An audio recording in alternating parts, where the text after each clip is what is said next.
ते आलेले 500 मध्यभागी लिहिले, म्हणजे 100 मध्यभागी लिहिले. नंतर काय केलं, 1 ने कमी 1 ने जास्त, म्हणजे x-1 आपण घेतला x+1, 2 ने कमी 2 ने जास्त, x-2 x+2. आता 3 ने जास्त 3 ने कमी, म्हणजे x+3 आणि अपोजिटला x-3, 4 ने कमी 4 ने जास्त, x-4 x+4. तर पहा, तरी अल्जेब्रिक टेक्निक समजल्यावर पूर्वी कसं पेपरला कोड यायचं, उभी आडवी तिरकी बेरीज 87 आली पाहिजे, 105 आली पाहिजे. ते अल्जेब्रिक टेक्निक समजल्यावर त्यात काहीच अवघड नाही, लगेच उत्तर देऊ शकतो. तर 87 बेरीज पाहिजे, 87 भागिले 3 तरी 29 येतील, आलेले मध्यभागी मांडल. मग इकडे 1 ने कमी म्हणजे 28, 1 ने जास्त म्हणजे 30, असं त्याप्रमाणे अगदी लगेच करत असेल. तर शालेय मित्राची पेपरला आलेले कोडे आणून देत, मी लगेच सोडून दाखवत असे. असं इनडायरेक्ट मित्रांकडून प्रोत्साहन मिळलं. मग हा 3x3 चा चौरस आहे, तसं 4x4चा 5x5चा असे मोठमोठे चौरस केले. त्याच्या काही मेथड मिळाल्या. त्याचं लहानपणी पुस्तकच लिहिलं, जादूचे चौरस, आणि त्यातून या छंदाची सुरुवात झाली. तर तुम्हाला कोणाला लिहून घ्यायचे असले चटकन लिहून घ्या होतं. म्हणलं होतं वया नाही हो, 3x3 असल्यावर 5x5ला 5 ने, 7x7 ते ऑड फिगरचं, आणि इव्हन नंबरचं जरा उलट हे की ते 3 प्रकार पडतात की ऑड फिगरचे, एक 4च्या पट्टीतले आणि समपर्यंत 4 ने भागणं जाणाऱ्या 6, 10, 14 असे 3 प्रकार मिळाले. त्याच्यावर लेखन केलंय भरपूर. पण असा कितीचा पण येतो करता, बेरीज तर किती केवढे अंक वाढवले, लाखो कोटी बेरीज येईल, बेरीज तर काही महत्व नाही.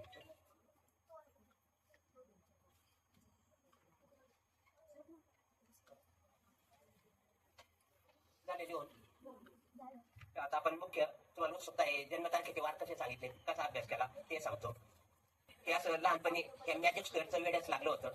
त्याच्यावर म्हणजे पुस्तक लिहिलंय, गावातील गणित शिक्षकांनी पाहिलं, मला म्हणाले, एक जुन्या फेमस शकुंतला देवी म्हणून व्यक्ती होत्या, साऊथ इंडियन. तर गिनीज बुकमध्ये त्यांना ह्युमन कॉम्प्युटर म्हटलं होतं, आता वार्ता संगणक. ते असं जन्मतारखेवरून वार सांगत, मोठमोठे कॅल्क्युलेशन सेकंदात तोंडी सांगत. तर ते मला म्हणाले, असे जमेल का, प्रयत्न करून पहा. त्यांच्याकडून मला पुढच्या अभ्यासाला एक दिशा मिळाली, त्याप्रमाणे पुढे डेव्हलप केलं. तर त्या सरांकडून समजल्यानंतर मी काय केलं, 1 जानेवारी 1901 सालचा वार काढला होता त्यावेळी. तर तो मंगळवार होता असे आढळून आले, 1 जानेवारी 1901. तर तो इट वॉज ट्यूजडे. तो कसा काढला, तेव्हा मी 82 साली पहिल्यांदा केलं कॅलेंडर. तर काय केलं, 82 1 वर्षाचे दिवस किती असतात साधारण 365. मग 82 वर्षाचे दिवस किती झाले ते काढले आपण. 82 गुणिले 365 करू शकतो. नंतर 82 वर्षात लीप वर्ष किती येतील, 4 वर्षांनी लीप वर्ष असतं. तर 82 भागिले 4 केले, लीप वर्ष 20 आली. तो 20 आकडा त्यात ऍड केला आणि 1 जानेवारी 83 असे टोटल दिवस काढले. नंतर आठवड्याचे वार किती असतात, 7. मग टोटल दिवस जेवढे आले त्याला डिवाइड बाय 7 केलं, आणि उरलेल्या बाकीवरून आणि 1 जानेवारी 83च्या वारावरून 1 जानेवारी 1901 ला मंगळवार होता असं काढलं. तर त्यापूर्वी बरेच दिवसापासून माहित होतं. दरवर्षी तारीख साधारण 1-1 वाराने पुढे जाते. मग समजा या वर्षी 1 जानेवारी सोमवारी आली, तर पुढील वर्षी मंगळवारी येईल, त्या पुढील वर्षी बुधवारी येईल. लीप वर्षानंतर 2 वाराने पुढे जाते. लीप वर्ष 4 वर्षांनी असतं, 4, 8, 12, 16 लीप वर्ष आहेत. तर एकच वार का पुढे जातो दरवर्षी. वर्षाचे दिवस साधारण किती म्हणाले, 365. 365 आठवड्याचे वार 7. 365 भागिले 7 केले तर बाकी किती राहते, रिमाइंडर नंबर किती, 365 भागिले 7 केले तर 52 उत्तर येतं आणि बाकी 1 राहते. त्यामुळे दरवर्षी 1-1 वार पुढे जातो. इन केस समजा बाकी 2 राहत असते तर 2-2 वार पुढे गेले असते. इन केस वर्षाचे दिवस जर 364 असते तर एकच कॅलेंडर वर्षानुवर्ष चाललं असतं, रिपीट म्हणजे तेच कॅलेंडर पुन्हा झालं असतं. तर पहा आपण या सेंचुरीचे लिहू. आता या शतकात 1 जानेवारी 2001 रोजी सोमवार होता. 1 जानेवारी 2002 साली कोणता वार आला असेल, तुम्ही पण सांगायला लागले. 2 साली मंगळवार आला, 3 साली बुधवार, 4 साली गुरुवार.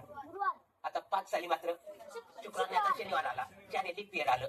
दर 4 वर्षानंतर फेब्रुवारीचे 29 दिवस होतात, तर 4 वर्षांनी 1 वार सोडायचा मध्ये. 5 साली शुक्रवार नाही तर शनिवार आला, 6 साली रविवार आला, 7 साली सोमवार, 8 साली मंगळवार. आता 9 साली मात्र बुधवार नाही आता गुरुवार येईल, 8 लीप इयर आलं. आपण 1 जानेवारीचे लिहितो, जर 1 मार्चचे लिहित असतो तर त्याच वर्षी झालं असतं. 1 जानेवारी म्हणजे आता ह्यांच्यामध्ये आले होते 29 फेब्रुवारी तारीख. त्यामुळे 9 साली आता बुधवार नाही आता गुरुवार आला, 10 साली शुक्रवार आला. आता तुम्हाला क्रम समजला. अशा क्रमाने पहिल्यांदा 100 वर्षापर्यंत प्रत्येक वर्षाच्या 1 जानेवारीचा वार असं 100 वर्षांचे वार लिहून काढले. निरीक्षण केलं तर असं लक्षात आलं, दर 28 वर्षानंतर तेच कॅलेंडर रिपीट होतं. 28 वर्षांनी तेच कॅलेंडर पुन्हा येतं, आणि 28 वर्षातून काही वर्षी सेम कॅलेंडर असतं. तर ते कोणकोणत्या वर्षी असतात त्याचा तक्ता बनवला. काय केलं, त्याच्यात सोमवार कोणकोणत्या वर्षी आले, 1 साली सोमवार आला, परत 7 साली आला. तर त्या 28 वर्षात सोमवार कोणकोणत्या वर्षी येतात ते बाजूला काढलं, मंगळवार कोणकोणत्या वर्षी येतात ते बाजूला काढलं, त्याचा तक्ता बनवला. तो तक्ता तुम्हाला दाखवतो. त्याबद्दल त्यांना 10 वर्षाचे वार लिहून घ्या, त्यांनी लिहून घ्या. नाचे घरी गेल्यावर 30 सालापर्यंत लिहिण्याचा प्रयत्न करा. खरंच 28 वर्षांनी रिपीट होतं का नाही मला अनुभव सांगा. किती वर्षाचं कॅलेंडर आहे, हजारो केवळ हे सर्कल तोंड पाठ आहे त्या आधारे ते हजारो लाखो वर्षाचं सुद्धा सांगतो सेकंदात. त्याच्यात मी किती पाठांतर केलं, फक्त आता एक सर्कल आहे केवळ मला म्हणायचे, एवढं सर्कल पाठ होऊ शकत नाही. तर दाखवतो याच्यावरून कसं करतो ते उदाहरण दाखवतो.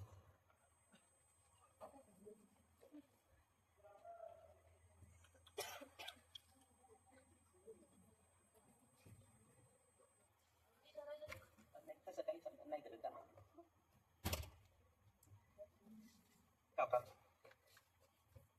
आपण या तक्त्यावरून समजा आजच्या तारखेचा वार कसा काढतात ते पाहू. आज तारीख किती? 1 फेब्रुवारी. नाही असं दाखवता पण येतं लगेच. 1 फेब्रुवारी 2026. आपण ही तारीख लिहिली, याच्यात एक आकडा काय दाखवतो? एक आकडा काय आहे? तारीख दिनांक. आणि फेब्रुवारी हा काय आहे? महिना. आणि 2026 साल आपण पूर्ण घेतला तर 2026 साल म्हणू, परंतु आपल्याला काही लाखो वर्षाचं कॅलेंडर करायचे म्हणून काय केलं मी, सेंचुरी आणि वर्ष असं 2 भाग पाडले. 20 काय सेंचुरी शतक म्हणायचं, 20 शतक आणि 26 साल वर्ष असे 4 भाग पाडले. दिनांक, महिना, शतक, वर्ष. 4 भागांची 4 सर्कल पाडली. दिनांक, महिना, शतक, वर्ष 4 भागांची 4 सर्कल पाडली. नंतर आठवड्याचे 7 वार, 7 वारांचे असे 7 कॉलम पाडले. प्रत्येक कॉलमला नंबर दिला. या कॉलम साठी 0, 1, 2, 3, 4 असे कॉलम नंबर दिले. आता काय करायचं? तारीख, महिना, सेंचुरी आणि साल ज्या ज्या कॉलम मध्ये असेल त्यांची बेरीज करायची. ती बेरीज या शेवटच्या छोट्या तक्त्यात पाहायची. तर आता आपण बघू बेरीज किती येते. दिनांक 1, तर दिनांकाच्या वर्तुळात पाहिला 1 चा कॉलम नंबर किती आहे? 0. ते 0 घेतले दिनांकाचे. महिना फेब्रुवारी, फेब्रुवारी महिना काही आला फेब्रुवारी, कॉलम नंबर किती आहे? 3. तो 3 अंक घेतला महिन्याचा. 20 सेंचुरी, सेंचुरी 20 काही आले, कॉलम नंबर 0. ते 0 घेतले. नंतर वर्ष 26, इयर 26, इयर मध्ये 26 काही आले 26, त्याचा कॉलम नंबर आहे 3. तो 3 अंक घेतला. बेरीज किती आली? 6. तर 6 बेरजेला कोणता वार आला तो पहा. आजचाच आहे का? 6 बेरीज, 6 बेरजेला कोणता वार आहे? आज कोणता वार? आणखी एक उदाहरण दाखवतो वाटल्यास. कुणाची आपल्या एखाद्या तारीख. मग 6ला रविवारच आला की 6ला रविवार आला. रविवारच की 84. समजा एक मिनिट ते सांगायला लागत, मुलांचं लिहू एखाद्या. तोंडी सांगतो तुम्हाला. 22 मार्च 84 गुरुवार.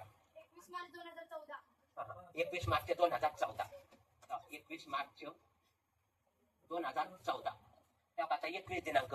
डेट मध्ये 21 पाहिले. कॉलम नंबर किती आहे? 6 घेतला.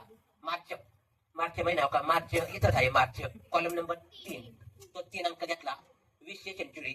आता हे संपूर्ण 100 वर्ष 20 म्हटलं की 0च म्हणायचं. तर ते 0 घेतले. 14 साल, इयरच्या सर्कल मध्ये 14 काही आले 14, कॉलम नंबर 2. ते 2 घेतले. बेरीज किती आली? 7, 9, 2, 11. तर 11 बेरजेला कोणता आला तो बघा. 11 बेरीज काही आले 11, कॉलम नंबर हे शुक्रवार आला. तर शुक्रवार होता 8 ऑक्टोबर 2016 शनिवार येतो. तर एक मिनिट आता तुम्हाला मेथड जरा अंदाज कळला तर तुम्हाला मी किती पाठांतर केलं एवढं चटकन सांगण्यासाठी. आता याचं समजा झालं तेव्हा किती पाठांतर केलं हे सांगण्यासाठी मला फक्त इयरचं सर्कल पाठ करावं लागलं. 1, 7, 18, 24, 2, 8, 13, 19, 3, 14, 20, 25 असे 28 वर्षाचे जनरेटिव्ह वाट पाठ केलेले आहे. बाकी सेंचुरी समजा सध्या 20 आणि 1900 असं 200 वर्षातच केलं सध्या तरी चालेल. मी सुरुवातीला 200 वर्षातच केलं. तर नंतर महिन्याचा सिक्वेन्स लक्षात ठेवणं एवढं फारसं अवघड नाही. आणि डेटचं सर्कल सिरियल नंबर आहे ते काही पाठ करावं लागत नाही. 1, 2, 3, 4, 5, 6, 7, 8 असं ओळीने येतं. फक्त इयरचं सर्कल पाठ करावं लागतं. तेवढं पाठ केलं तर तुम्ही सांगाल यात काही शंका नाही. फक्त इयरचं सर्कल पाठ करण्याची तयारी पाहिजे. तर काही शंका असल्यास विचारा या विषयावर. हे तुम्हाला मिळत इनडायरेक्ट आहे. युट्यूबला पण टाकले आणि तसं होत आहे मिळत आहे. आता दुसरा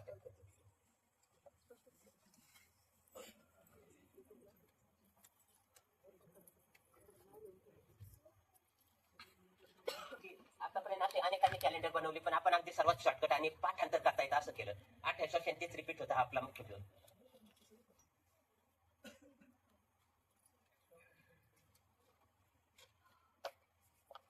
म्हणजे आता मुळात मुलांना गणित आवड का वाटतं? त्यांच्या बेसिक कन्सेप्ट असतात. त्यातल्या त्यात बिहारच्या वाक्य सांगतात. गुणाकार बाकार या क्रिया काही अवघड वाटतात. तर आपण आता गुणाकार मेथड पाहू. मला 4 डिजिट मल्टिपल बाय 4 डिजिट सांगा नंबर. त्यांचा गुणाकार मी लगेच मांडतो. मुलांपैकी मुलांमध्ये बरं तसं आहे का? बरं चालेल. 5584 मल्टिपल बाय 2014.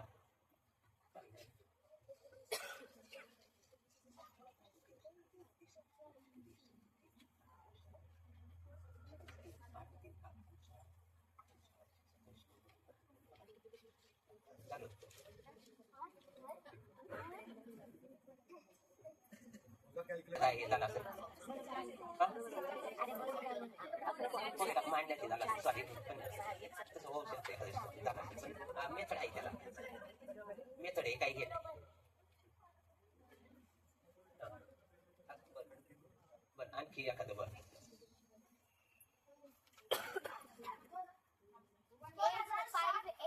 2007 होईल फक्त 2013 हो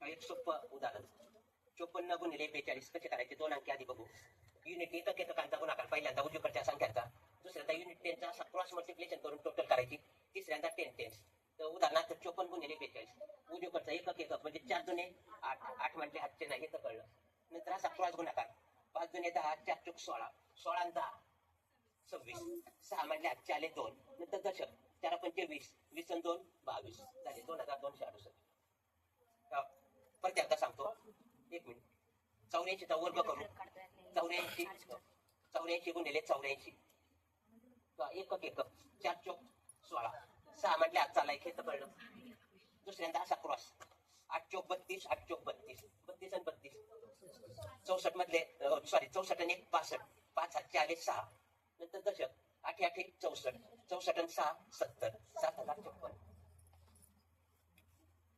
दोन अंकी समजलं का फॉर्म्युला 3 अंकीचा दाखवतो 3 अंकी सांगण्याआधी हे फ्रॅक्शन पहा अपूर्णांक आता मुलांना अपूर्णांक म्हटलं की अवघड वाटतं पण किती सिंपल असतं पहा समजा आता हे 5.4 असते गुणिले 4.2 बरोबर पॉईंटचा विचारच नाही फक्त उत्तरात पॉईंट द्यायचं पॉईंटच्या नाही साईडला किती नंबर हे बघायचे दोन्ही संख्या मिळून तर 1 2 तर 2 घरं सोडून दिलं 22.68 झालं उत्तरात पॉईंट द्यायचं समजा 8.4 गुणिले 0.84 असते तर पॉईंटच्या राईट साईडला 3 तर 3 दिले 7.056 झालं उत्तर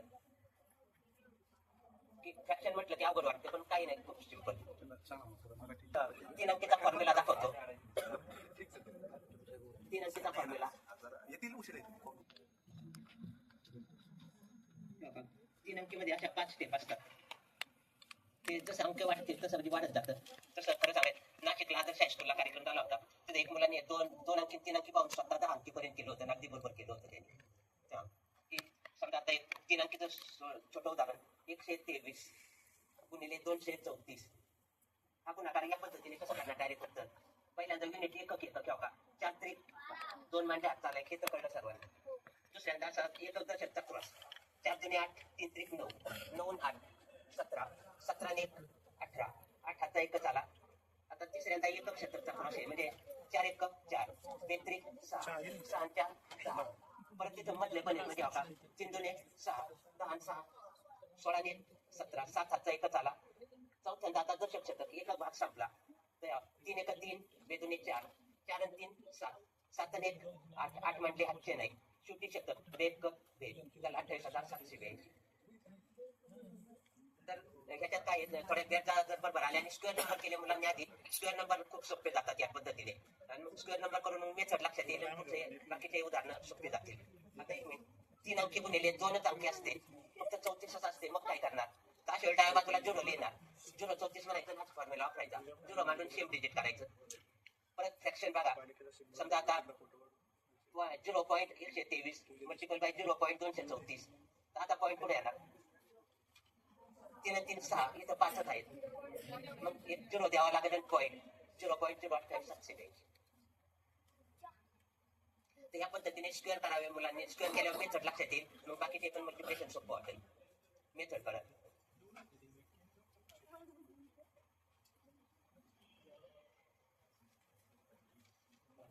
माझा एक अनुभव सांगतो मी शाळांमधून प्रोग्राम करताना मुलांना शेवटी म्हणतो म्हणजे खूप मोठे कार्यक्रमाचे हजारांनी मुलं असतात ग्राउंड मध्ये तर मुलांना शेवटी शेवटी म्हणतो सर्वात अवघड गुन्हाकार कोण सांगत, अवघडात अवघड गुन्हाकार सांगा.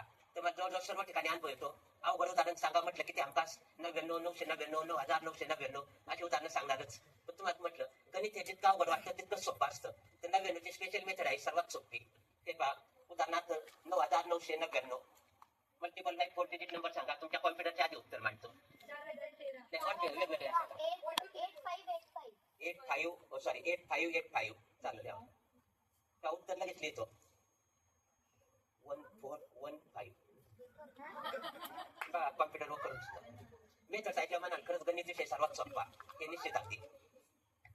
समजलं तर गणितासारखा सोपा विषय बनतच नाही. कसं केलं, 9 असताना ज्या संख्येला मल्टिप्लाय करायचं ती संख्या एकने कमी करून डाव्या बाजूला लिहायची. 8585 म्हणजे 8585 तर ते एकने कमी लिहिले. 8584 फक्त एकने कमी लिहिला तो अंक. नंतर काय केलं, 9 मधून प्रत्येक आकडा वजा केला ओळीने. 9तून 8 गेले 1, 9तून 5 गेले 4, 9तून 8 गेले 1, 9तून 4 गेले 5. झाला परत एकदा पहा, 999 गुणिले समजा 87 असते, 3 अंकी गुणिले 2 अंकी आहे 999 मल्टिपल बाय 87. तर इथं 0 लिहायचं आणि सेम डिजिट केलं 087 आणि 1 सबट्रॅक्ट करून लेफ्ट साईडला लिहायचे की 086 असं म्हणायचं. 9 मधून प्रत्येक नंबर सबट्रॅक्ट करायचा. 9 - 0 9, 9 - 8 1, 9 - 6 3 झालं 86,930.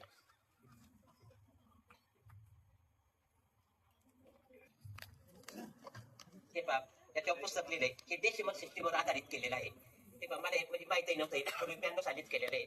तर ज्यांना माहिती नाही त्यांना दिसायचं लहान मुलांचं खेळणं, परंतु या मान्यच्या सायने त्या गुन्हाकार करता येतात. कसे ते पहा, मला एक कल्पना सुचली. बाजारात ते उपकरण पाहिलं, त्यात म्हणे असे होते, पहिल्या ओळीत 1, दुसऱ्या ओळीत 2, 3, 4, 5, 6, 7, 8, 9, 10 असे क्रॉस म्हणे असतात.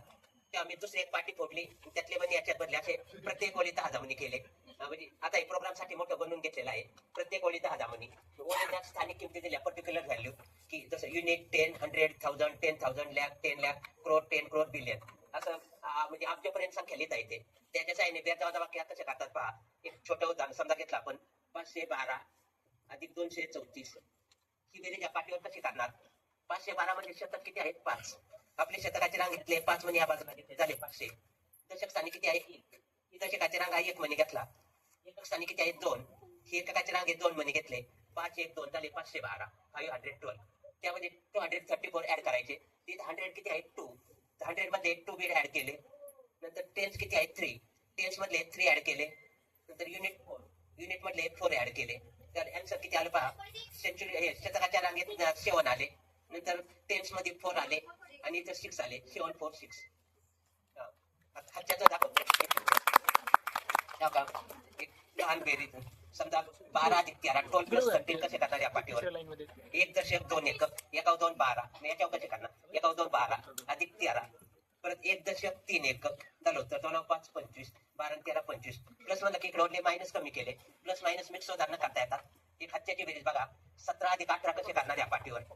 1 दशक 7 एकक, 1 7 17 अधिक 18 परत 1 दशक 8 एकक. परंतु आता इथे 8 म्हणे आहेत का आपल्याकडे नाही. अशा वेळी काय करणार, हा 1 दशक मिळवणार 2 एकक कमी करणार झालं तर ते 9 5 35. म्हणजे काय केलं व्यावहारिक उदाहरण आपल्याला द्यायला की सुट्टे 8 रुपये नाही तर आपण काय करतो त्यांना 10 रुपये देतो 2 रुपये परत घेतो. आता त्याचा अर्थ 8 रुपये सुट्टे नव्हते तर 10चे दिले 2 परत घेतले. एकक म्हणजे 1 रुपयाच्या नोटा, दशक 10 रुपयाच्या, शतक 100च्या अशी कल्पना करा. एक वजा की पहा 100 वजा 68 या पाठीवर कसे करणार बघा. शतकातला 1 महिने घेतला की झाले 100 वजा 68 वजा करायचे म्हणजे परत द्यायचे. 68 म्हणजे 6 दशक 8 एकक. पण इथं दशक एकक मध्ये परत यायला आपल्याकडे काहीच नाही. याचं व्यावहारिक उदाहरण असं होईल, आपल्याकडे 100 रुपयाची नोट आहे आणि 68 रुपये द्यायचे तर आपण काय करणार नाही.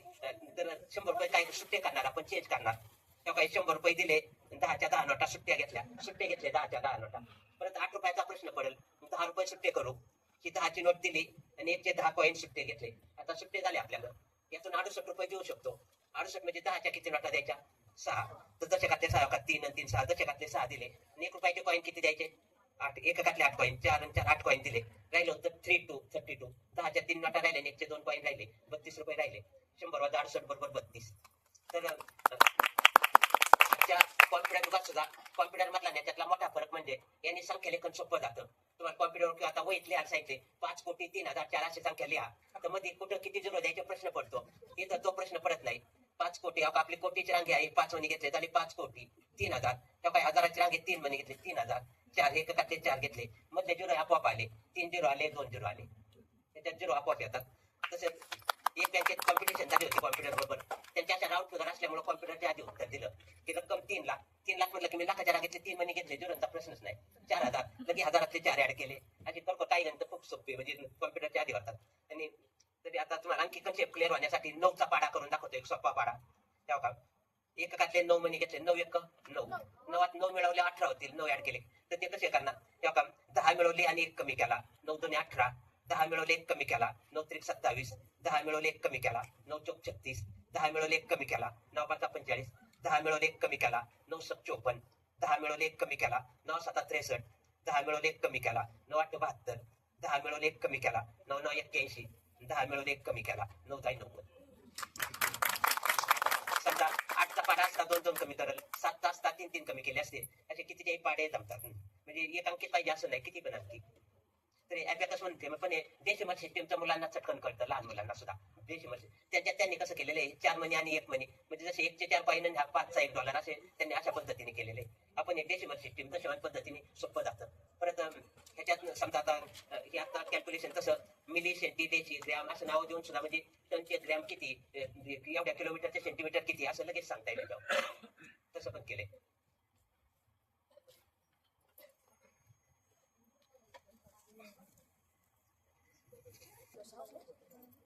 स्कॉलरशिपला बसलेले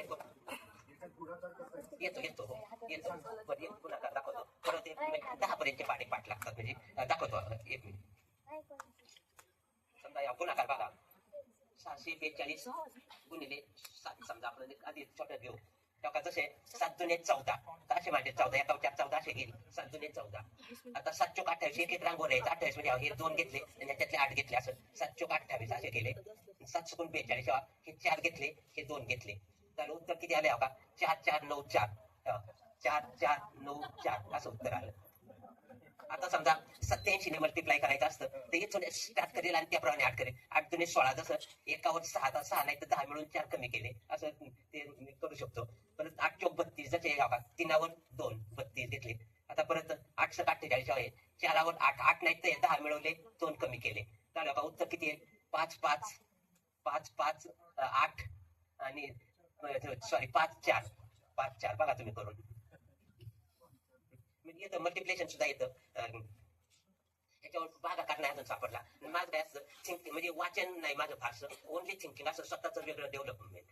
आता एक पाय व्हॅल्यूचं सुद्धा जुन्या तज्ञांनी भरपूर केलेलं आहे, परंतु मी माझं वाचन अगदी 0 होतं.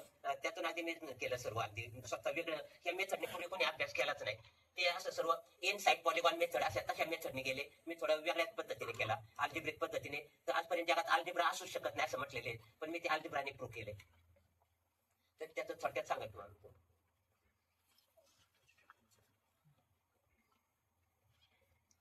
तरी मुलांच्या दृष्टीने एक वजाबाकी सांगतो. वजाबाकीची वेगळी मेथड.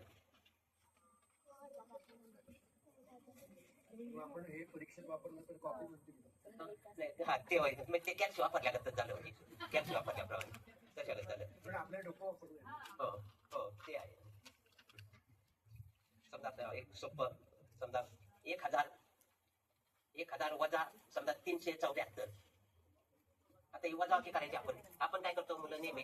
आता 0तून 4 जातात का नाही, मग 0चे काय करतो आपण 10 करतो. तर इथं 10च का करतो याचं कारण कोण सांगेल. 10च का घेतो नाही, तसं म्हणजे आपली साध्याची संख्या लेखन पद्धती डेसिमल सिस्टीम आहे. म्हणजे 10 सिम्बॉल आहेत, 1 2 3 4 असे 0 पासून केलं तर 10 सिम्बॉल आहेत. डेसिमल सिस्टीम आहे. असे 8ची पण असू शकते, 12ची, असे कोणत्याही संख्येची असू शकते, असंही केलेलं आहे. हे आता आपली डेसिमल सिस्टीम आहे. असं त्यामुळे 0चे 10 करतो, नंतर परत या 0चे काय करतो 9, या 0चे पण 9 आणि मग 1चा 0 आणि मग त्यातून. पण आता आपल्या नवीन पद्धतीने बघा, 1000 वजा समजा 374. काय करायचं, हजारातून सुरुवातीला 1 वजा केला, किती राहिले 999, ते तर माहिती. आणि मग 374 मधून पण 1 वजा, असं समीकरण केलं. 374 मधून 1 गेला, 373 येतं येऊ शकतं. आणि करा आता वजा बाकी. 9तून 3 गेले 6 2 6 626. बघा तुम्ही मग त्याचे समीकरण दोन्हीतून 1 1 वजा केला. तर आता ऑड फिगर असल्या समजा 1000च पाहिजे असं नाही, ऑड फिगरचं सांगतो तुम्हाला.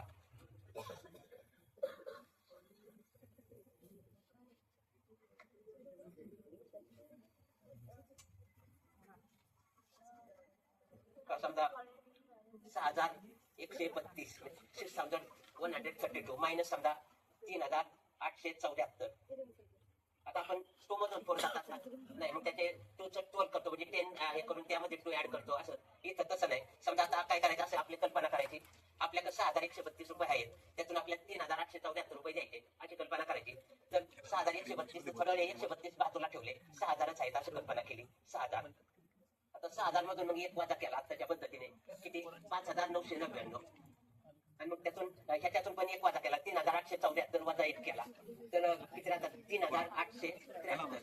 मग ह्यांची वजा किती करा 6 2 1 5 3 2 एवढे राहिले 2,126 राहिले आपल्याकडे त्या 6,000 मधून. परंतु आपल्याकडे आपण बाजूला ठेवलेले किती पैसे आहेत आधी 132 बाजूला ठेवले मग ते त्यात ऍड होतील असे प्लस 132 6 2 8 5 2 2 2,218 होते ते बाजूला ठेवले होते सुट्टे ते त्यात ऍड केले नंतर.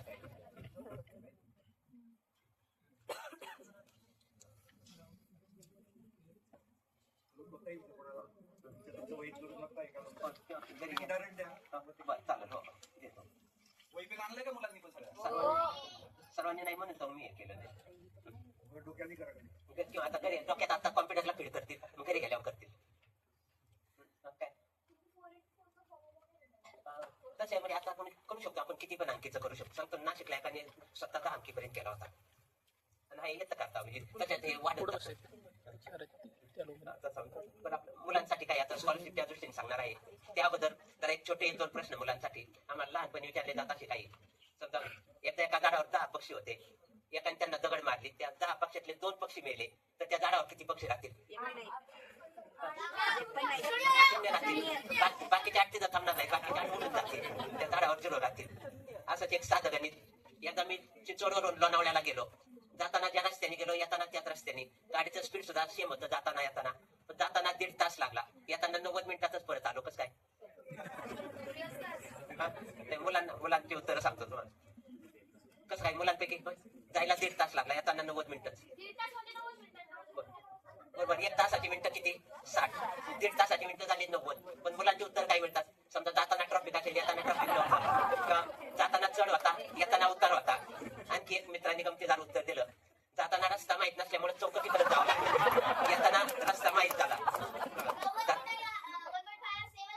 हो बरोबर की जाताना रस्ता माहित नव्हता म्हणून चौकशी करत गेलो, येताना रस्ता माहित झाला. आणखी एक गमतीदार सांगतो मुलांसाठी. मुलींपैकी बेरीज कोणाला येते तुमच्या घरी करतात पण बघूया.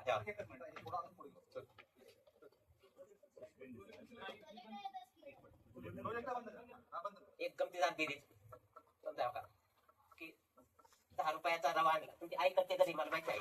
10 रुपयाचा रवा आणला, 15 रुपयाची साखर आणली, 20 रुपयाचं तूप आणलं आणि आणलेल्या वस्तूंची बेरीज केली तर काय होईल? नाही पहा मग हे सांगण्याचा हेतू काय होता की नेहमी की प्रश्न काय विचारला हे लक्षात घ्यायचं, किंमत किती झाली विचारलं नाही हे सांगण्याचा हेतू. तर रवा साखर तूप यांची बेरीज केल्यावर काय होतं? म्हणजे स्वयंपाकात पण कसं गणित असतं बघा.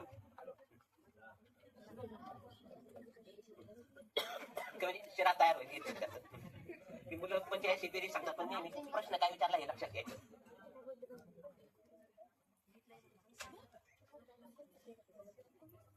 स्कॉलरशिपला तरी आपल्याकडे कोण मुलं येतात समजा एका ओळीत 50 मुलं होती, मुलांची तोंड या दिशेला होती, तर याच्या मुलाचा नंबर 10वा होता, या बाजून मोजलं तर 10वा, त्या बाजून मोजल्यावर कितवा नंबर येईल त्याच मुलाचा? नाही 41 होईल. याचा 10वा म्हणजे याच्या पुढे किती मुलं असणार? 9. त्या बाजून मोजत याचं म्हणजे पुढची 9 मुलं सोडली, 50 9 कमी केले पाहिजे, त्याचा 41 मध्ये. असं एक साधं गणित. एका इमारती भोवती 4ही बाजूने झाडी होती, अशी मधली 10 झाडे, अशी 10 10 10 4ही बाजूने 10 झाडे होती इमारती भोवती, ते एकूण झाडं किती असतील? नाही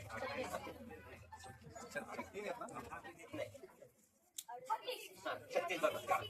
36 थोड्यावर कॉर्नरची झाडं नाहीत असं मानलं, कॉर्नरची नाहीत मानलं तर 10 मधले 2 झाडं गेली, मध्ये 8च झाडं राहतील. 4ही बाजूचे 8 8 8 चौक 32 होतील आणि कॉर्नरचे 436 होतील. कॉर्नरचे 2 इकडून कॉमन आले.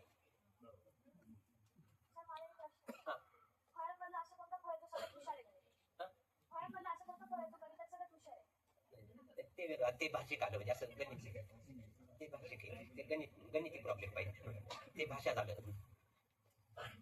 नाही तसं आहे. तसं आणखीन एक प्रश्न विचारतो मी भाषेतला. असं कुठलं झाड आहे ज्याला गणित खूप आवडतं?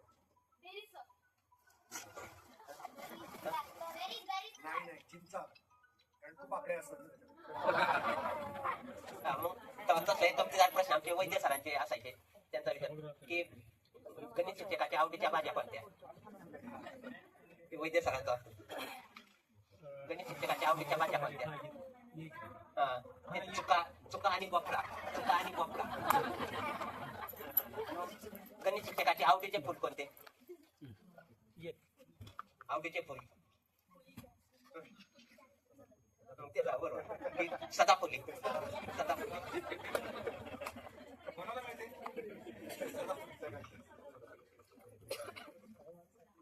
त्याचा आवडता खेळ कोणता?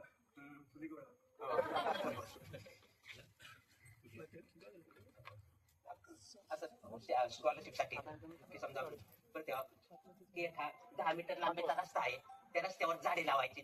2 झाडामध्ये 1-1 मीटर अंतर सोडायचं, तर किती झाडे लागतील त्या 10 मीटर मध्ये? 10 मीटर लांबीचा रस्ता आहे, 11 लागतील. तेव्हा पहिलं झाड लावलं, नंतर 1 मीटर मध्ये दुसरं, 1 मीटर मध्ये तिसरं, 1 मीटर मध्ये चौथं, असं 3 मीटर मध्ये 4 झाले, 4 मीटर मध्ये 5, म्हणजे जेवढे मीटर त्यापेक्षा 1 ने जास्त झाड येणार. तर 10 मीटर 10 पेक्षा किती 1 ने जास्त, म्हणजे 11 येतील. आणि याच्यात उलट प्रश्न, 10 मीटर लांबीची जोरी जागा आहे, त्याचे 1-1 मीटरचे भाग पाडायचे, तर किती वेळा कट करावं लागतो? 9 वेळा, कारण हा शेवटचा तुकडा हा आपोआप पडतो, 9 वेळा कट करावं लागेल. असे प्रश्न असतात म्हणजे स्कॉलरशिपला. परत हा प्रश्न असतो, फक्त मी वेगळ्या भाषेत विचारतोय की आता समजा फेब्रुवारी महिन्यात मी आजपासून काय ठरवलं, दररोज जितकी तारीख असेल तेवढी रक्कम एका पेटीत टाकायची. आज 1 तारखेला 1 रुपया टाकला, उद्या 2 तारखेला 2, 3 तारखेला 3 टाकणार. असं समजा 20 तारखेपर्यंत केलं, तर 20 तारखेपर्यंत किती रक्कम साठेल त्या पेटीत? नाही, रोज 2 नाही, रोजच्या तारखेत 20 तारखेला 20 रुपये टाकणार, रोजच्या तारखेप्रमाणे. हा, कोणी सांगितलं नाही? त्याच्यासाठी टाळ्या वाजवा. याचा अर्थ काय झाला? आपल्यामध्ये पण बोलावले सर, इथे येऊन तुम्हाला गणिताचे ट्रिक सांगतील. याचा अर्थ काय झाला? आपल्याला ओळीने सर्व अंकांची बेरीज करावी लागेल. 1 तारखेचा 1 रुपया, 2 तारखेचे 2, 3 तारखेचे 3, म्हणजे सर्व अंकांची बेरीज करावी लागेल. तर सर्व अंकांची बेरीज करण्याचा सोपा फॉर्म्युला आहे की ए मल्टिपल बाय ब्रॅकेट मध्ये a+1 डिवाइड बाय 2 असा तो फॉर्म्युला आहे. तर ए म्हणजे काय की लास्ट नंबर किती आहे 20, तर ए ची व्हॅल्यू 20 म्हणायचं. 20 मल्टिपल बाय 20 + 1 म्हणजे 21 होतील, डिवाइड बाय 2. 2 1 जा 2 10 जा 20, 10 × 21 म्हणजे 200 जा 210. आता मला प्रोग्राम मध्ये विचारतात 1 ते 100 अंकांची बेरीज किती होईल, ते तसं अवघड वाटतं, परंतु असा फॉर्म्युला माहिती असेल तर लगेच उत्तर सांगता येईल. 100 गुणिले 1 असतात 12 पर्यंतची. किंवा आता हे पण विचारता आलं असतं, फेब्रुवारी महिन्यात महिनाभर केलं, संपूर्ण महिना केलं तर किती रक्कम?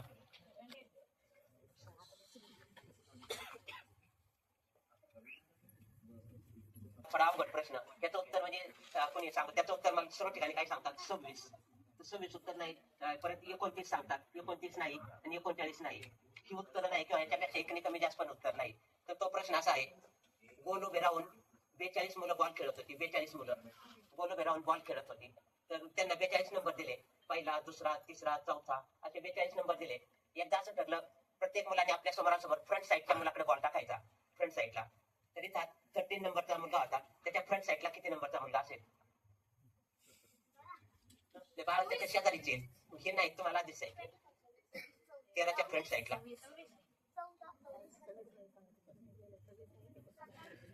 नाही, एकने कमी जास्त पण नाही,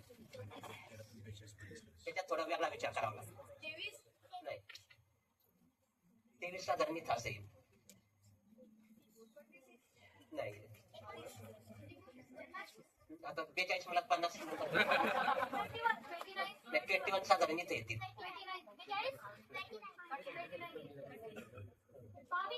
नाही, 21 इथे येतात. काही तसं इथे कोणते 34 तेव्हा का 34 कसे येतील पहा की 42 मुलं आहेत, त्यातले 2 मुलं खेळतात, ती सोडली, राहिले किती मुलं? 40. 40 मधले निम्मे या बाजूला असतील, निम्मे या बाजूला 40च्या निम्मे 20 या बाजूला 20 या बाजूला, तर 13च्या पुढे 20 नंबर गेले.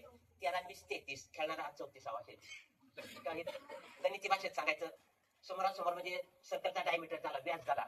सर्कलचा डायमीटर म्हणजे व्यास म्हणजे 2 समान भाग झाले, म्हणून 42/2 केले, इक्वल टू 21.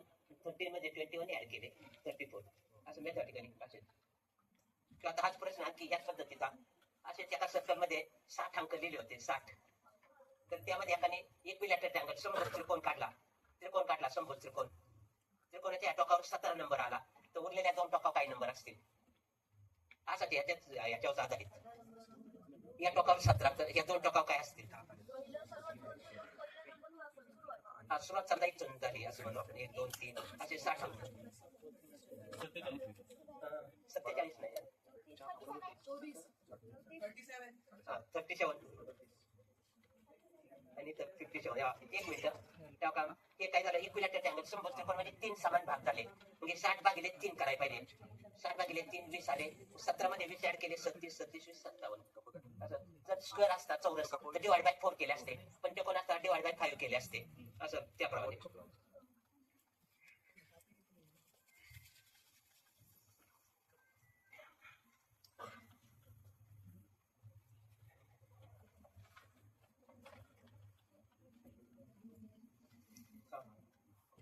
विनोद सांगतो मुलांना, आणि मग समजा मी पायवर काय केले ते सांगतो. एक विनोद इथं गणित पुन्हा चुकलं मला, नंतर सांगा. एक कल्पना नावाचा मुलगा होता, त्याचं गणित फार कच्चं होतं, बाकी विषयात चांगले अगदी 90%च्या पुढे मार्क पडत, पण तो गणितात नापास होत असेल. 10वीच्या परीक्षेला बसतो तेव्हा पहिल्यांदा म्हणजे गणितात नापास होतो, बाकी विषयात 90%च्या पुढे मार्क पडतात. पहिल्यांदा गणितात नापास होतो, परत दुसऱ्या वेळी गणित परीक्षेला बसतो तरी नापास होतो, तिसऱ्यांदा बसतो तरी नापास होतो, चौथ्यांदा कस बसा 35%, 52 मार्कांनी पास होतो. तेव्हा त्यास खूप आनंद होतो.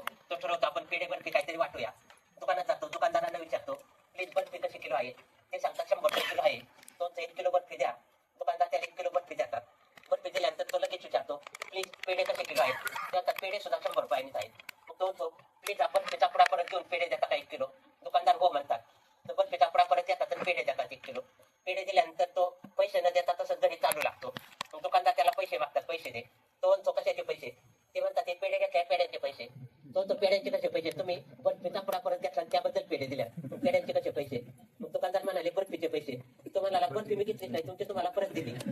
तू पहा गणित परत चुकलं.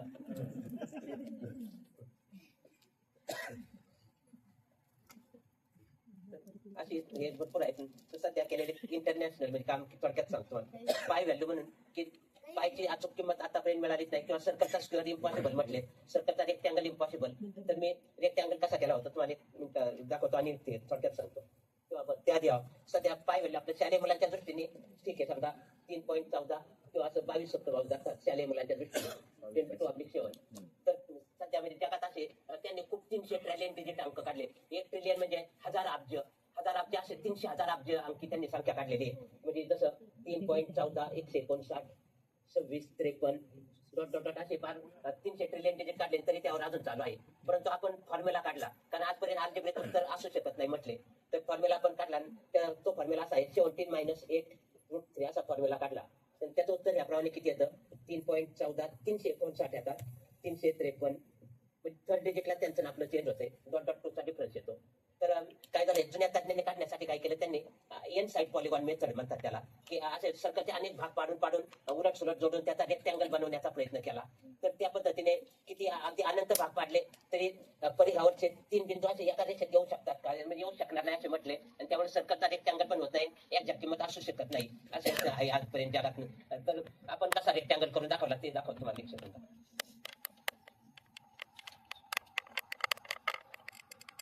आता आधुनिक पद्धतीने ते तसं सोपं झालंय. 1 मिनिट.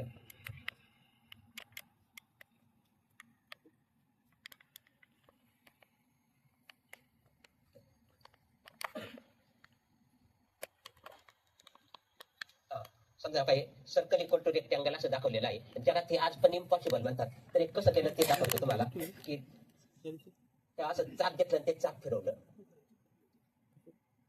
1/4 असं चाक फिरवलं,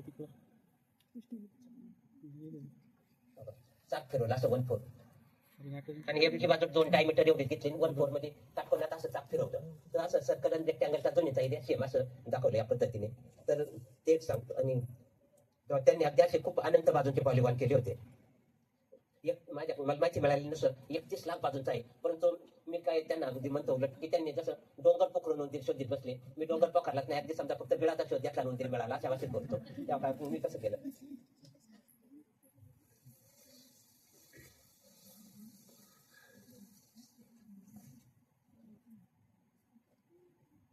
आता मी जास्त आणलं नाही पण दाखवतो. आपण एकदा खल्ली पाय असं नाव दिलेलं आहे. काय सर्कल मधला हा पांढरा पाट असतो, हा 3 R² म्हणून येतो आणि जग मान्य पण आहे. मग सर्कल मधला फक्त 8 पाटाचा ग्रीन पार्ट राहतो. तर तो शोधण्यासाठी त्यांनी असे लाखो बाजूंचे पॉलिगॉन करून छोटं छोटं उलट सुलट जोडून प्रयत्न केले. मी तसं नाही, मी काय केलं, तेव्हा काय आपला एक चौरस असतो, त्याचा तो टॉर म्हणजे 4R असतो, तर त्यातला हा पाय आर गेला, ह्याला 4 - पाय म्हटलं, आणि ग्रीन पार्ट असतो ह्याला पाय -3 म्हटलं. 4 - पाय सॉरी पाय -3 + 4 - पाय = 1 येतं. म्हणजे ग्रीन आणि रेडची आपण बेरीज केली आणि ती बेरीज करून थोडक्यात उत्तर मिळालं. तर हे पांढरा 3 R असतो आणि टोटल चौरसाचा 4 R, 4 3 गेले हा 1 R येतो. तर 1 R मध्ये मग फक्त प्रश्न काय की हिरवा पार्ट किती आहे, रेड पार्ट किती आहे, तर तो शोधण्यात यावा का. जसे हे असे 12 भाग पाडले, तर ते वेगळं करण्याची गरजच नाही अशी मेथड शोधली. तर तेव्हा काही हातला इथे उंची इतकं घेतलं तर 3R² येलो पार्ट येतो आणि हा बाहेरचा मग 1 R. ह्याचे 4 भाग केले, सॉरी तेव्हा 4 भाग करून असे उलटे जोडले, 4 भाग करून उलटे. याचं पण तसं केलं, 4 भाग करून उलटे जोडले. आणि नंतर काय केलं, इथे पाय R² तेव्हा इथं पुढची फिगर काढताना इथं असे 4 भाग करून फक्त उलटे ठेवले. तर हे 1 R² आणि पिवळा सॉरी हे पाय R² म्हणून येतो. तेव्हा काही 1 R आणि पाय -3 असं येतं. तर अगदी त्याला अल्जेब्रा खूप केलाय मात्र. तर ते फक्त त्यातला मला म्हणायचे इतका छोटा हा पार्ट शोधण्यासाठी त्यांनी लाखो कोटी भाग पाडले, भाग पाडून करत बसले. आपण काय केलं, रेड आणि ग्रीनची बेरीज केली आणि थोडक्यात उत्तर मिळालं आपल्याला. रेड आणि ग्रीनची बेरीज केली आणि ती बेरीज वेगळे करण्याची गरजच नाही असं दाखवलं. तरी पण मेथडवर ते विश्वास ठेवत नव्हते आतापर्यंत, की जुन्या तज्ञांनी सिद्ध केले की ते इम्पॉसिबल, कारण 3 बिंदू एका रेषेत येऊ शकत नाही असं त्यांचं मत. पण आपण या पद्धतीने गेलो, बेरीज केली, थोडक्यात जमलं. तर आता सांगतो, परवाच पेपर पब्लिश झाला की प्रूफ ऑफ एरर असंच म्हटलं त्यांना. आणि मग ते कसं चुकीचं आहे ते अगदी दाखवून दिले त्या पेपरमध्ये. एक 17 पानी पेपर झालेला आहे. म्हणजे ऑक्सफर्ड केम्ब्रिजला अगदी चॅलेंज केले आपण.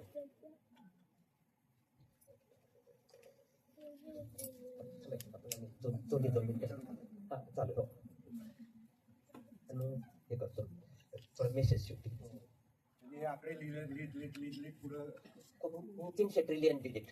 खूप मी त्यांच्या एका सिनेमामध्ये ते आहे ना, असे खूप आकडे आकडे आकडे आकडे. पण आज इम्पॉसिबल म्हणतात ना सिनेमा. सत्य. अरे तुम्ही पाहिला असेल स्टोरी ऑफ पाय नाही पाहिला. अच्छा, लाईफ ऑफ पाय. काय त्या मुलांचं नाव ठेवलेलं असतं फिशिंग. फिशिंग म्हणजे इंग्लिशमध्ये शू करणे, आणि तो फ्रेंच शब्द असतो, तर त्याला सांगायला लाज वाटते, मग तो पाय असं नाव घेतो स्वतःचं. हा एक हे विचारायचं मला, हे किती तारीख आहे माहिती ना? पाय डे. ही तारीख जेव्हा असते त्याला पाय डे म्हणतात. म्हणजे science day of science day आहे ना, बालदिन आहे, बैलपोळा आहे, तसं पायचा दिवस असतो, तो या दिवशी असतो. मग ही तारीख कुठली?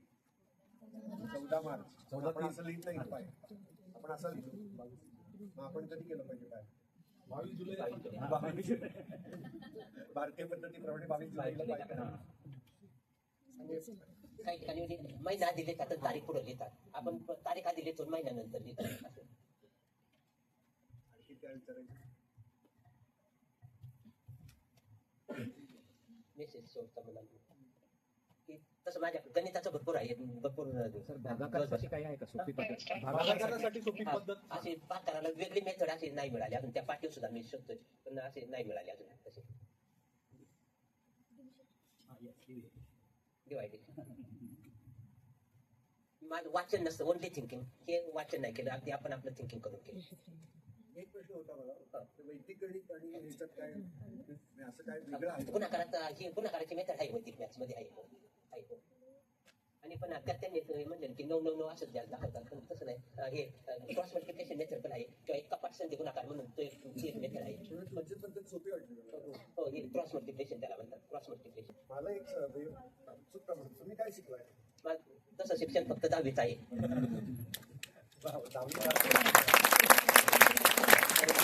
बालपणी अगदी खेडेगावात गेलं 20 वर्ष म्हणजे असं तर खेडेगावात म्हटलं आम्हाला एबीसीडी अगदी 8वीत समजली म्हटलं तरी चालत. तेव्हा इंग्लिश मुळे 10वीला फेल गेलो त्यामुळे पुढचं शिक्षण थांबलं. पण मॅथचा हॉबी 8वीत ते पहिलं पुस्तक लिहिलं होतं मॅजिक स्क्वेअर. ते मॅथचा हॉबी लहानपणापासून आता. म्हणजे, ते शिकले नाहीत अशा कॉलेजमध्ये, अशा युनिव्हर्सिटीमध्ये त्यांनी लिहिलेल्या पेपरवर अभ्यास चालू. अशी एवढा मोठा माणूस आपल्याला आपल्याकडे पाहिल्यावर वाटत नाही. चांगलं. तर आजच्या तरुणांना सांगत असतो की सध्याचे युग कलियुग आहे. म्हणजे कला म्हणजे तुम्ही जर आजकाल नोकऱ्या मिळत नाही अशी ओरड आहे. पण तुमच्या अंगी एखादं कला कौशल्य असे स्किल डेव्हलप केलं तर तुम्हाला नोकरी शोधावी लागणार नाही. नोकऱ्या तुम्हाला शोधत येतील. तसं माझं हे शिक्षण पाहून मला पूर्वी काही बँकांनी जॉबसाठी बोलवलं होतं. पण मी सर्व्हिस नको म्हणालो. तेव्हा असं संपूर्ण महाराष्ट्रभर प्रोग्राम करू किंवा आता महाराष्ट्राबाहेर म्हणजे संपूर्ण ऑल इंडियात करू. परंतु आता या पायच्या संशोधनामुळे लवकरच आउट ऑफ इंडिया जाण्याची शक्यता आहे. तसेच माझे जे आपल्या इथं हैदराबादला असं High Range Book of World Record म्हणून असं रेकॉर्ड झालेलं आहे की कॅलेंडर असं लाखो वर्षाचं तोंडपाठ म्हणजे 10,000 वर्षाचं तोंडपाठ असं ते दाखवलेलं आहे. तर आता पुढचं गिनीज बुकसाठी की लाखो वर्षाचं कॅलेंडर तोंडपाठ आहे असं दाखवायचं आहे की किती लाख वर्षाचं विचारा. ते आता त्या चार्टवरून जमतं. तर ते चालूच आहे. त्याबरोबर असाही अभ्यास चालू आहे. तुम्ही जन्मतारीख सांगितली असता आज तुम्ही किती दिवसांचे झालात तो दिवसांचा आकडा क्षणात सांगता आला पाहिजे. जसं मी आज 21,743 दिवसांचा झालो. आज माझं वय 21,743 दिवस. तरी आता देखील सांगतो पण काही सेकंद लागतात. त्यासाठी म्हणजे दिवस सांगण्याच्यावर थांबलो नाही. परत किती तासांचे झाला, किती मिनिटे झाली, जन्मल्यापासून या क्षणापर्यंत किती सेकंद झाले असं फ्रॅक्शन ऑफ सेकंद सांगता आलं पाहिजे. शेवटी ज्ञान थोडं असलं तरी चालेल पण तोड नसावी. कोणत्या एखाद्या क्षेत्रात मास्टरी पाहिजे. कोणतं एक स्किल डेव्हलप करा म्हणजे मास्टरी मिळवा हेच आजच्या तरुणांना सांगत असतो. तर तुम्ही पण तुमच्या आवडीचं क्षेत्र की किंवा तो करतो म्हणून मी करायचं ते कधीच सक्सेस होत नाही. आपण आपलं स्वतःचं जे आवडीचं क्षेत्र आहे ते निवडून त्याप्रमाणे म्हणजे छंद जोपासण्यास सुरुवात करावा अशी अपेक्षा करून छोटंसं प्रास्ताविक थांबवतो. म्हणजे खूप खूप धन्यवाद सर. तर अंतराळात पेन चालत नाही तर मग पेन्सिल का नाही वापरत. म्हणजे मग एवढे हजारो कोटी रुपये डॉलर्स हजारो डॉलर्स खर्च झाले नसते. तसं यांनी पायवर एवढ्याशा आता दाखवलं ना तुम्हाला 2 चार्ट मध्ये मिळून त्या सगळ्या पायची किंमत पुढे काढलेली. म्हणजे किती डोकं वापरून ह्या सगळ्या गोष्टी आपल्याला करता येतात. आणि नेहमी असंच असतं की बोला गणितामध्ये ते म्हणाले तसं की गणितात चूक होतच नाही.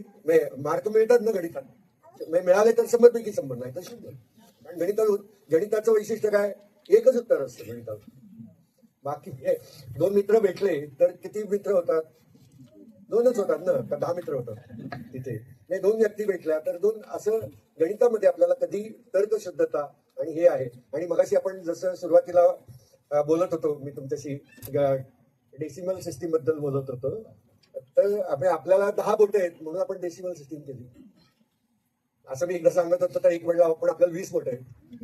मग कुठली डेसिमल सिस्टीम घ्यायची का.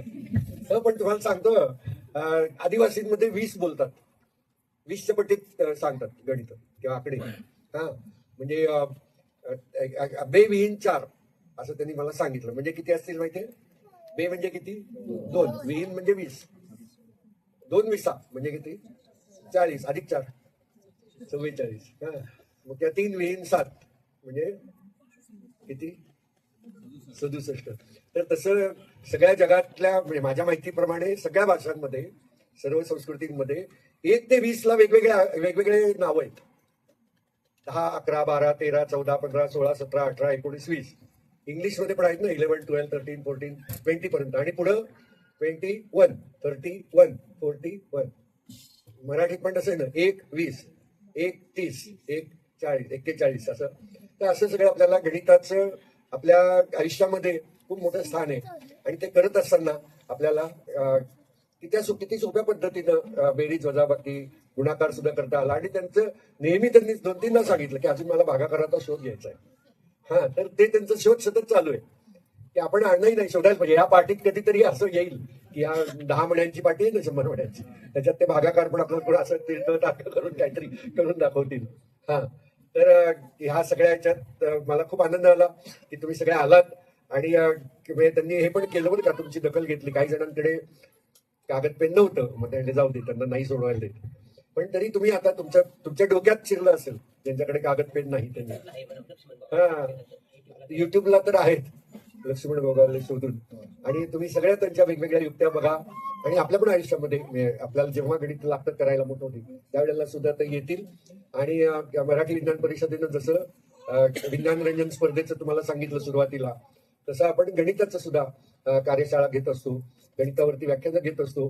आणि ह्याच्यात सुरुवातीला जे नव्हते त्यांच्यासाठी पुन्हा एकदा आठवण करून देतो की आम्ही 26 जानेवारीला गणितावरची परीक्षा घेतली होती. लोकशाही मूल्यावर आधारित गणित अशी परीक्षा घेतली. आणि त्यामध्ये खूप छान 5 मार्काची 10 गणित होती. आकडेमोड केली व्यवस्थित की 3 मार्क मिळणार. आणि त्या आकडेमोडीतनं कुठलं लोकशाही मूल्य कळलं उत्तरातनं ते लिहिले की 2 मार्क मिळणार. अशी ती गणितं होती. आणि आयुष्यामध्ये असंच असतं, नुसतं आकडेमोड म्हणजे गणित नसतं. आपल्याला त्याचा अर्थ लावायला लागतो आणि त्याचा अर्थ पण वेगवेगळा असू शकतो. ते सगळं आपल्याला आपणच लक्षात ठेवायला पाहिजे, लक्षात घ्यायला पाहिजे आणि आपण पुढे सरकत राहायला पाहिजे. तर मी मनपूर्वक आभार मानतो गोगावले सरांचे. आणि तुमचे पण आभार मानतो की तुम्ही सगळं ते ऐकायला आलात. नाहीतर ते बोलले नुसतं खुर्च्या ऐकल्या असं काही होत नाही. असा एक सायंटिस्ट होता बरं का, न्यूटन शिकवायला होता एका कॉलेजमध्ये. आणि त्याला पगार मिळायचा ना. मग तो म्हणाला मला पगार मिळताना मग मला शिकवायलाच पाहिजे ना, समोर नसलं तरी कडू पेन घेऊन कडू फळ्याआधी शिकवायचा. तर तसं काय म्हणजे स्वतःला शिकवल्यासारखं व्हायचं. पण तुम्ही सगळे आलात त्यामुळे खूप छान झाला हा कार्यक्रम. आणि सर्वांचे आभार तुमचे पण. आणि सगळ्यांना पुन्हा एकदा विनंती करतो की आपलं विज्ञान रंजन स्पर्धा 2026 असं तुम्ही सर्चला दिलं की तुम्हाला ती प्रश्नपत्रिका समोर येईल. त्यातले प्रश्न बघा. त्यातले काही प्रश्नांबद्दल आम्ही चर्चा केली. त्यातले गणिताचे पण काही प्रश्न आहेत ते पण यांना मला वाटलं कोणतरी विचारेल, मग असे नाही आले तर ते पण सोडवा आणि ह्याच्यात भाग घ्या. आता पुढच्या महिन्यात 1 तारीख कुठल्या वारी येईल? रविवार जिल्हा, कारण 28 दिवसाचाच महिना आहे. तर तेव्हा 1 मार्च 2026 या विज्ञान रंजन स्पर्धेमध्ये जे अतिशय उत्तम कामगिरी करतील त्या कामगिरी केलेल्यांची प्रॅक्टिकल परीक्षा होईल. त्यांची इथंच होणार प्रॅक्टिकल परीक्षा. नंतर बक्षीस समारंभ होणार. तर त्याच्यामध्ये 2 तासात 10 प्रयोग करायचे असतात. एकदम सोपे म्हणजे सोपे आम्हाला सोपे वाटतात कारण माहिती असतात. तर असे आणि त्याच्यात विज्ञान शोधणं, गणित शोधणं हा सगळा भाग आपल्याला येतो. तर असं मराठी विज्ञान परिषद आणि पिंपरी चिंचवड सायन्स पार्क असं दर महिन्याच्या 1 तारखेला कार्यक्रम करत करत आज कितवा कार्यक्रम झाला माहिती? 133. आता तुम्ही म्हणाला तुमचं वय किती, त्याच्यावरनं मला एकदम हे आठवलं. तर अजित दादा गेले ना ऍक्सिडेंटमध्ये, तर त्या बॅनर लावलं होतं एका ठिकाणी 66 वर्ष 6 महिने 6 दिवस. एकदम असं माझ्या मनात एकदम हे आता गलबललं की त्याचं असं लिहिलं होतं. ठीक आहे. तर सगळ्यांचं पुन्हा एकदा आभार. खूप खूप धन्यवाद. विद्यार्थी मित्रांनो, आज आपल्या इथे महाराष्ट्रातून किंवा आपल्या देशातून गणित तज्ञ तयार झाले पाहिजेत. आपल्याला गणिताचे वारसा आपल्या भारताला आहे. त्या अनुषंगाने महाराष्ट्राला पण आहे. काप्रेकर सिद्धांत तुम्ही ऐकला असेल जो जगप्रसिद्ध आहे. IOSRच्या जर्नल्स मधून सरांचे पाय संबंधीचं संशोधन प्रसिद्ध होतं. तर याच्यासाठी आपल्या संकल्पना ज्या आहेत गणिताच्या या क्लिअर असल्या पाहिजेत. सगळ्यांना माहिती आहे 7/5 किती रे? पण मला कधीच म्हणता यायचं नाही. मी 7/5 पस्तावा म्हणायचो. आणि मग मला मुलगी पण मला मुलगी असायची शाळेत, ते म्हणायचे मला नावच पडलं होतं 7/5 पस्तावा. तर असो, मी शिंदे सरांना आभारासाठी इथे निमंत्रित करतो. सरांचे आभार व्यक्त करा. धन्यवाद सर. आदरणीय गोगावले सरांचं या ठिकाणी आज आपल्याला व्याख्यान मिळणं म्हणजे एक आपलं भाग्य आहे. आपण भारतीय आहोत आणि या भारतामधून जगासाठी आपण काय दिलेलं आहे आणि त्यातल्या त्यात ही महाराष्ट्रातली व्यक्ती आहे आणि आपल्या समोर इतकं सुंदर व्याख्यान दिलं त्याबद्दल मी सायन्स पार्क आणि विज्ञान परिषद यांच्यातर्फे मनापासून आदरणीय गोगावले सरांचं आभार व्यक्त करतो. तत्पूर्वी एक मला सरांचा स्पर्श याबद्दल मांडतो. मी 7वीला असताना, आज मी श्रीराम विद्यालयामध्ये गेली 20 वर्ष शिक्षक म्हणून काम करतोय. तर मी 7वीला असताना माझ्या गणिताच्या शिक्षकांनी सरांची आठवण करून दिलेली होती. ती आठवण अशी होती की आपल्या महाराष्ट्रात असं एक व्यक्तिमत्व आहे की गायी आणि म्हशींच्या पाठीमागे चरायला गेल्यानंतर दगडांवरती संख्या शोधतात आणि त्या 1000 पर्यंतच्या मूळ संख्या शोधलेल्या आहेत. अशी ती 7वीला असताना सांगितलेली आठवण. मी 2008ला शिक्षकांचं प्रशिक्षण चालू होतं पुणे जिल्ह्याचं आणि त्यावेळेला सर आम्हाला व्याख्यान देण्यासाठी आले आणि त्यावेळेला सरांचा स्पर्श झाला. त्यानंतर सरांनी जी मण्याची पाठी दाखवलेली आहे तशीच मी माझ्या बॅगमध्ये आता ती पाठी आणलेली आहे. मी ती पाठी बनवलेली आहे आणि आता मी पूर्ण महाराष्ट्रभर गणिताचे आणि विज्ञानाचे प्रयोग सरांच्या प्रेरणेतून करत आहे. तर या ठिकाणी आज मला पोटे सरांनी बोलण्याची संधी दिली आणि सरांचा आभार मानण्याची संधी दिली, त्याबद्दल पिंपरी चिंचवड सायन्स पार्क आणि मराठी विज्ञान परिषद यांचं धन्यवाद व्यक्त करतो. आणि सरांना आदरणीय विनय सरांना विनंती करतो की आदरणीय गोगाले सरांचा या ठिकाणी सन्मान करावा. आदरणीय विनय सर विज्ञान पुस्तक देऊन सन्मान होतोय. जोरात टाळ्या झाल्या पाहिजेत बालमित्रांनो. खूप खूप धन्यवाद. आणि या ठिकाणी तुमचा सुट्टीचा दिवस तुम्ही इतर कुठेही वाया न घालवता पालकांचे मनापासून धन्यवाद की तुम्ही तुमच्या मुलांना घेऊन आलात आणि अशा थोर गणिती शास्त्रज्ञांना भेटवलं, त्याबद्दल तुमच्या मनापासून सायन्स पार्क आणि विज्ञान परिषद या ठिकाणी धन्यवाद व्यक्त करते.